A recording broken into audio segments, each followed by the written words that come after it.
ព្រះករុណាទាំងឡាយផងករណាទាំងឡាយផងទាំងបព្វជិត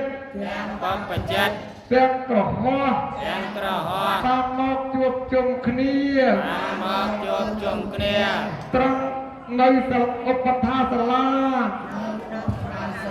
នាវត្តពោធិសថារាមនាវត្តពោធិសថារាមហើយមានចិត្តត្រេកអរហើយមានចិត្តត្រេកអររីករាយថ្វាយនូវគ្រឿងសក្ការៈទាំងឡាយហើយនូវគ្រឿងសក្ការៈទាំងឡាយមានទៀននិងធូបមានទៀននិងធូបកាភ្ញីព្រមទាំងគ្រឿងក្រអូបផ្សេងៗទាំងគ្រឿងក្រអូបផ្សេងៗចំពោះព្រះរតនត្រ័យព្រះរតនត្រ័យហើយថ្វាយព្រះពរជ័យហើយថ្វាយព្រះពរជ័យដល់ព្រះមហាឫសីព្រះមហាឫសីដែលព្រះអង្គស្វែងរកគុណដ៏ធំហើយព្រះអង្គស្វែងរកគុណដ៏ធំយ៉ាងនេះថា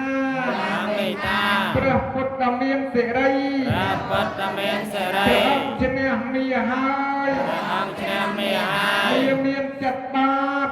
មានចិត្តបាបចុះចាញ់ព្រះអង្គហើយចុះចាញ់ព្រះអង្គហើយសាធុអនុមោទនាមានចិត្តបាបចុះចាញ់ព្រះអង្គហើយអស់លោកអើយអនុមោទនាអនុមោទនាអនុមោទនាតែឲ្យគ្រូអត់ទៀត